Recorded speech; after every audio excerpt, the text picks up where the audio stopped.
Hey, what's up? Nasabi ko nga sa last video ko na I've always been curious and interested sa paranormal stuff ever since I discovered it. And katulad ng isang pusa, this curiosity eventually led me to something deeper. Something darker. Nung high school days ko, may mga experiences na ako sa paranormal world. Pinaka-common siguro ay yung encounters with doppelgangers. May isang instance nung habang busy yung buong klase namin sa pag-practice at paggawa ng props, nakita ko yung isa kong classmate na apparently ay nasa jamboree meet pala ng Girl Scout. Nung kinuwento ko sa kanya yon na nakita ko siya dun sa practice, takot na takot siya. Tapos may isa pang instance din na umuwi ako saglit kasi naglalaro kami ng volleyball. So umuwi ako saglit para uminom ng tubig. And then nung nagpapahangin ako dun sa may sala, nakita ko yung lolo ko na binuksan niya yung pinto. Tapos ang weird kasi habang binubuksan niya yung pinto, nakatingin siya sa akin and wala siyang emotion. Wala, parang blankong tingin lang. Tapos dahan-dahan siya lumabas ng bahay. Then after a few minutes, may narinig akong ingay sa kusina. Takbo ko dun. Tapos pagtingin ko, nandun yung lolo ko. Sinasaway yung mga aso. It's impossible na makapunta yung lolo ko dun sa kusina kapag galing siya sa labas. It's impossible na hindi siya dumaan sa main door. Kasi yun lang yung daanan talaga dun eh.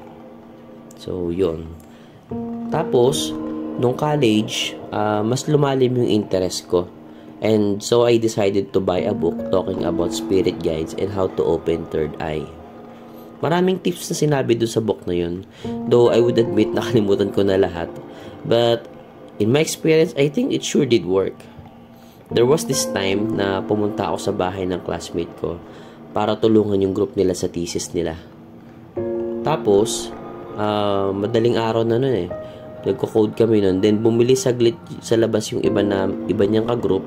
Then kaming dalawa na lang ng classmate ko yung natira. Then habang nagpo-program kami, may narinig ako nagsalita na hindi ko maintindihan. Alam mo yung tipong nagsalita na yung bibig niya malapit lang sa tenga mo. Ganun. But, yung salita niya, hindi mo maintindihan. Ganito lang yung salbi niya doon. Ganun lang. Legit. Napatahimik ako.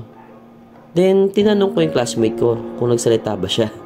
Tapos sabi niya, ngayon alam ko na hindi ikaw yung nagsalita. Grabe. Kami na tulala kami noon. Tapos nung kinuwento namin yung sa class, sa mga ka-group niya, pagbalik nila, takot na takot sila. Then here came my worst experience. Sabi kasi dun sa book na nabasa ko ay pwede ko daw mabuksan yung mga saradong nodes sa katawan ko through sheer concentration and determination. Parang sa Naruto or Hunter x Hunter, no? And once I open it, mas magiging sensitive daw ako sa spirit world. And I will be able to see them. So, syempre, dahil nga curious, nagpauto naman si kuya mo. It took me time, really. It took me time to be able to really focus. And I began to think na niloloko lang ako ng librong to at nagsayang lang ako ng pera. But when I did, oh man, I realized it was not a sham. Okay, before ko ituloy, eto kasi yun. I know na may something na entity sa compound namin. Kasi ako, tsaka yung ibang relatives ko, nararamdaman siya. But that was it. Ramdam lang. Yung tipong alam mo lang na may something. Nothing more, nothing less. But, when I did the concentration thing, this vague picture of this entity suddenly became clear to me. So, eto na nga. Isang hapon, walang tao sa bahay, and for whatever reason, it seemed that day was my perfect day. Umupo ako sa may taas ng double deck, prepared myself, and concentrated. It felt smooth, at hindi ako nahirapan mag-focus. Then, some minutes in the trance, I felt that something opened inside me. Ito na siguro yung nodes ko na nabubuksan dun sa sinasabi ng libro. Then, I became sensitive to whatever I'm feeling. Kasi everything feels new. It was just a few seconds of this newfound feeling when out of the blue, I felt a heavy feeling. I can feel it. It was a man. Nasa likod ko, nakatayo lang.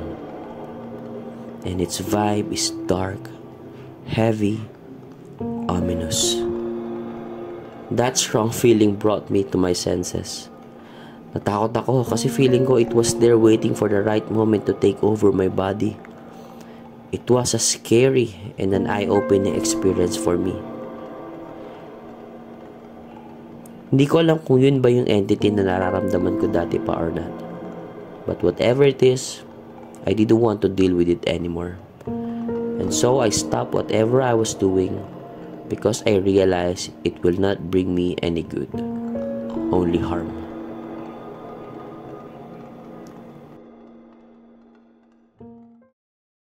Fast forward to today, hindi ko na nararamdaman yung entity na yun.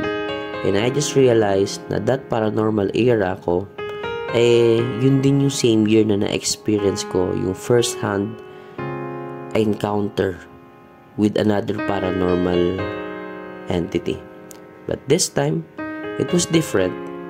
It's positive. It's life-changing. And I'll be more than willing to share it in another video.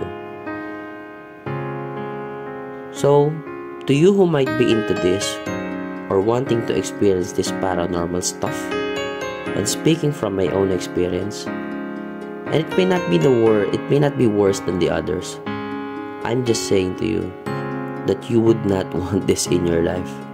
In fact, you don't need it. And for what it's worth, all you're doing is making yourself vulnerable to entities not seen by your eyes. Sabi nga sa Proverbs 22 verse 3, the prudent sees danger and hides himself, but the simple go on and suffer for it. So, learn from a mistake and save yourself the trouble. Have a great life ahead.